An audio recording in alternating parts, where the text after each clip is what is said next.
Trois citoyens et un banquier échouent sur une île déserte au beau milieu de l'océan. Ils s'organisent et décident de créer leur propre monnaie, qu'ils appellent euro. Le banquier fonde l'unique banque commerciale privée de l'île. Comme cette banque est nouvelle, les trois citoyens n'ont rien sur leur compte. Ils ne peuvent pas s'échanger et se vendre ce qu'ils produisent. Ils ont bien des marchandises à se vendre, mais aucune monnaie pour les payer. Pour disposer de moyens de paiement, chaque citoyen va faire un crédit de 10 €, remboursable en 11 mois. Chaque citoyen devra rembourser 10 € de capital, plus 1 € d'intérêt. Lorsque le banquier leur accorde le crédit, il crée 10 € à partir de rien sur chaque compte. Le premier mois, la masse monétaire est de 30 €. Les citoyens disposent de monnaie pour s'échanger ce qu'ils produisent. À la fin du premier mois, les citoyens commencent à rembourser leur crédit. Le banquier prélève 1 € d'intérêt, qu'il utilise pour acheter des marchandises aux citoyens. La masse monétaire reste de 30 €. À l'issue du deuxième mois, le banquier efface 1 € du compte de chaque citoyen. Il reste 27 € en circulation. À l'issue du troisième mois, le banquier efface à nouveau 1 € du compte de chaque citoyen. Il reste 24 € en circulation. De mois en mois, la situation devient un peu plus compliquée, car la masse monétaire ne cesse de baisser. Les citoyens se retrouvent en concurrence pour capter l'argent. À l'issue du 11e mois, après une farouche concurrence entre les trois citoyens pour capter la monnaie restante, leurs comptes sont vides, car tout le monde a remboursé exactement ce qu'il avait emprunté à la banque. Plus rien ne peut être ni acheté ni vendu. C'est la crise économique.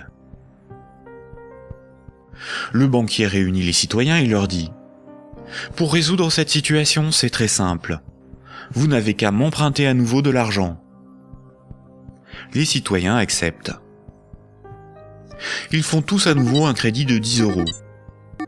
À la fin du premier mois, le banquier prélève 1 € d'intérêt, qu'il garde pour lui car il a tout ce qu'il lui faut.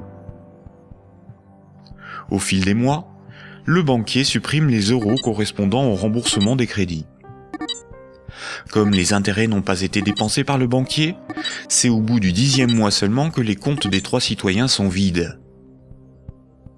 Il n'y a plus de monnaie en circulation, et pourtant il manque 3 € pour rembourser la totalité de leur crédit.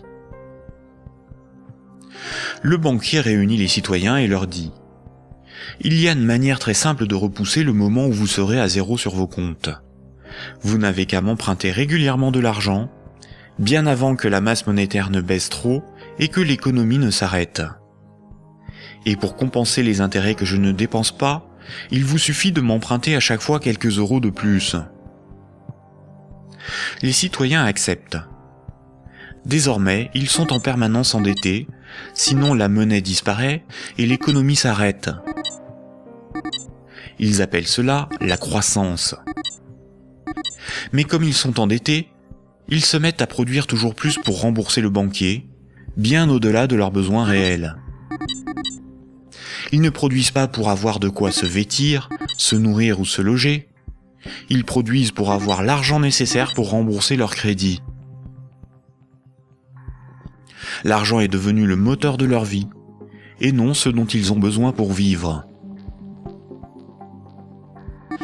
Ce système permet au banquier de ne rien produire. Il passe son temps à gérer ses comptes, à créer de la monnaie puis à la détruire. Avec la monnaie qu'il fabrique, il achète ce dont il a besoin aux citoyens. Rapidement, les ressources naturelles de l'île viennent à manquer. Il n'y a plus de bois, plus de gibier, plus d'eau, plus de terre pour produire toujours plus. La croissance a épuisé les ressources naturelles et détruit l'environnement. Cette petite histoire met en valeur de réalités tout à fait surprenantes. D'une part, les sommes dues aux banques sont globalement supérieures aux sommes disponibles pour les rembourser. D'autre part, si tout le monde remboursait ses dettes, il n'y aurait quasiment plus de monnaie en circulation dans le monde. Tous les comptes seraient vides, tous les billets et pièces de monnaie disparaîtraient. Le système monétaire fonctionne comme un système pyramidal. Pour payer les crédits en cours de remboursement, il faut que de nouveaux crédits soient accordés.